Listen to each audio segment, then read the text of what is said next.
दो जो पत्तियां हैं, इन पत्तियों के ऊपर एक एक शमी पत्र और लाल चंदन ये रखकर कितना भी रोगीला व्यक्ति हो, रोग से ग्रसित व्यक्ति हो, जिंदगी में कितना ही दुख पड़ रहा हो, बेलपत्र की ये दोनों पत्ती जिसके ऊपर शमी पत्र रखकर लाल चंदन रखकर श्री हनुमान जी महाराज और हनुमान जी महाराज के तीसरे नंबर के भाई श्री गतिमान जी नीचे के क्रम में आते हैं श्री गतिमान जी। उन गतिमान जी और हनुमान जी का नाम लेकर जो शिवलिंग के ऊपर समर्पित कर देता है, रोग का निवारण होता ही। और बहुत ज्यादा संकट है, बहुत ज्यादा परेशानी है, तो हनुमान चालीसा का पाठ करो तो तिल्ली के तेल का दिया लगाओ, काली तिल के तेल का दिया, तिल का तेल का दिया हनुमान जी के सामने आसन बिछाकर। बहुत तकलीफ है तो 3 पाठ प्रतिदिन करो और एक आसन से जितने समय 9 बजे अगर आप बैठते हो पाठ करने तो 9 बजे ही बैठना है। 11 दिन तक प्रतिदिन 3 पाठ रोज करो। एक पानी का लोटा, कलश, तांबे का जल अर्थात तांबे का लोटा हो, स्टील का लोटा हो, तुम्हारे पास जो कलश हो उसमें जल भरकर एक सिक्का उसमें पटक कर, एक लौंग पटक कर प्लेट से ढक कर रख दो और प्रतिदिन बस टाइम पर बैठकर पाठ करो। 11 दिन पूर्ण होंगे, जिस कामना से आपने पाठ करा है बस वो सिक्का, वो लौंग कलश में से निकाल लो, जल का आचमन करो और जिस काम के लिए करा है वो जल उस प्रयोग में ले लो। उस प्रयोग, किसी से बात करने जाना है तो वो जल पी कर जाइए, कोई से हाथ मिलाना है तो वो सिक्का, वो लौंग अपने हाथ में रखिए, अपने साथ रखिए।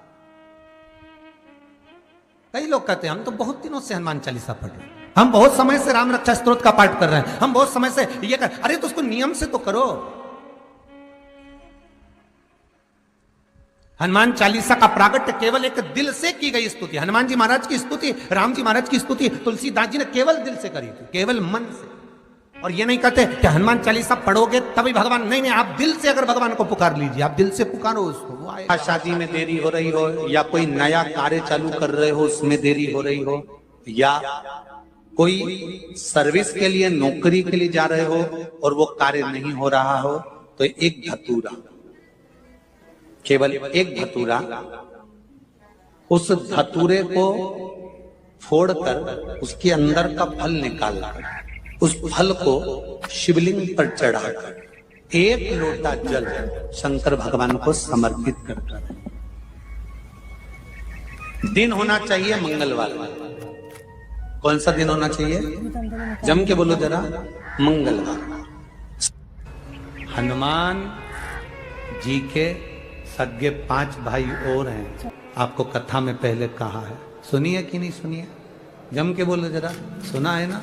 हनुमान जी के 5 भाई और हैं, गतिमान, वृतिमान, रतिमान, कैतुमान, ऐसे हनुमान जी के 5 भाइयों का क्रम और आता है शिव महापुराण के अंतर्गत। 5 भाई, अकेले नहीं हनुमान। हमने गतिमान का तो वर्णन आपको पहले भी करा है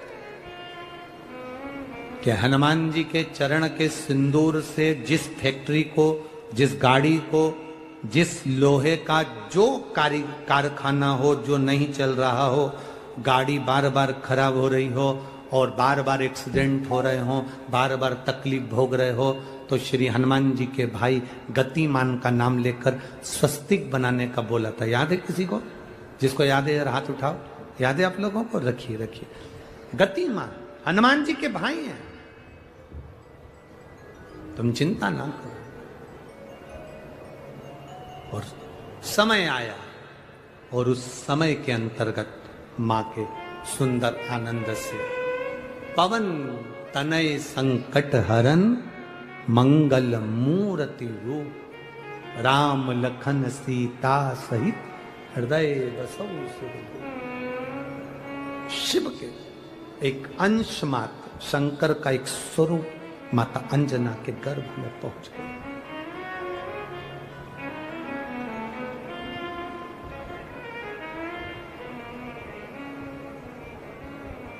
बस इस हृदय को, इस दिल को, इस मन को शिवालय तक ले जाना है।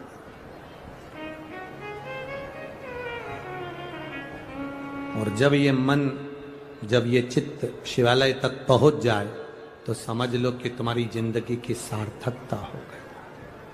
और आज भी नियम है महाराज, जिसकी फैक्ट्री नहीं चलती हो, प्रॉपर्टी की आप खरीदारी बेचादारी करते हो, प्रॉपर्टी से जुड़ा हुआ काम करते हो, या लोहे से जुड़ा हुआ करते हो, या फैक्ट्री आदि का कर्म करते हो, कोई मैन्युफैक्चरिंग करते हो, वो नहीं चल रहा, तो हनुमान जी के उल्टे पांव का सिंदूर लीजिए और हनुमान जी के दूसरे नंबर के भाई गतिमान का नाम लीजिए। किसका नाम लेना है? गतिमान। गतिमान का नाम लेकर फैक्ट्री के बाहर या फैक्ट्री पर एक स्वस्तिक का निर्माण कर दीजिए, हनुमान जी के उल्टे पांव के सिंदूर और गतिमान का नाम लेकर। कभी आपकी फैक्ट्री कोई काम नहीं निकालेगी, उन्नति की ओर ही लेकर जाएगी, कभी घाटे की ओर नहीं जाएगी। गतिमान का नाम, रतिमान, केतुमान, मतिमान, ये जितने भी नाम है हनुमान जी के भाइयों के, ये सब कल्याण करते हैं। एक एक नाम कल्याण करते हमारे, एक एक।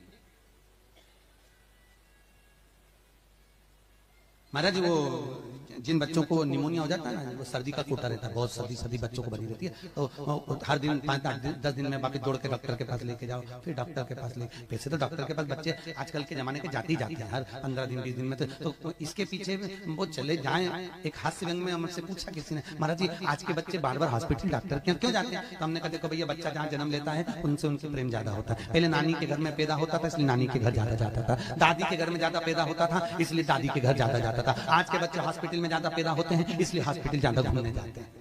ये हास्य। पर यदि बच्चे को सर्दी ज्यादा होती है, निमोनिया ज्यादा होता हो, ठंडा का कोटा ज्यादा रहता हो, तो पीपल के 5 पत्ते महाराज उस पर घृत लगाकर हनुमान जी के तीसरे नंबर के भाई व्रतिमान का नाम लेकर, व्रतिमान का नाम लेकर बच्चे की छाती पर एक वस्त्र से उसको बांध दीजिए, रात्रि भर बंदे रहने दीजिए महाराज। और बांधना कौन से दिन है? द्वादशी तिथि को, बस एक बार बांधना है, उसके बाद सर्दी का कोटा नहीं रहता हमारा, बच्चा स्वस्थ अपने आने में। बत्ती हनुमान जी महाराज के जितने भी भाई हैं सबका सुंदरकांड का पाठ घर में करवा रहे हैं, और पंडित जी को फोन लगा कर कह रहे हैं सबको मजा आना चाहिए। अब तुम पाठ करा रहे हो कि अब हम बोले व्यासपीठ से अच्छा थोड़ी ना लगेगा। बोलो री जीजियो सही है कि गलत है? और जीजा तुम भी बोलो रे सही है कि गलत है? अब ऐसी बात हम कहें अच्छा लगे? सुंदरकांड का पाठ करा रहे हैं और पंडित जी को फोन लगा के कह रहे हैं सबको मजा आना चाहिए महाराज।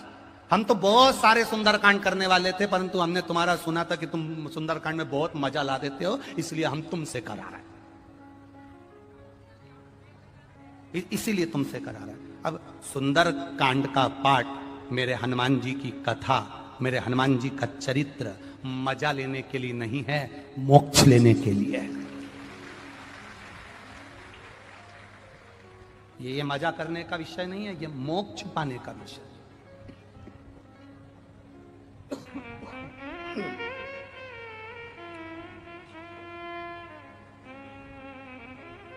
जितने लोग सुंदरकांड में आकर बैठते हैं उन्हें चौपाई से कोई मतलब नहीं होता, उन्हें तो बस महाराज ने भजन गाया और इन्होंने नाचना प्रारंभ करा।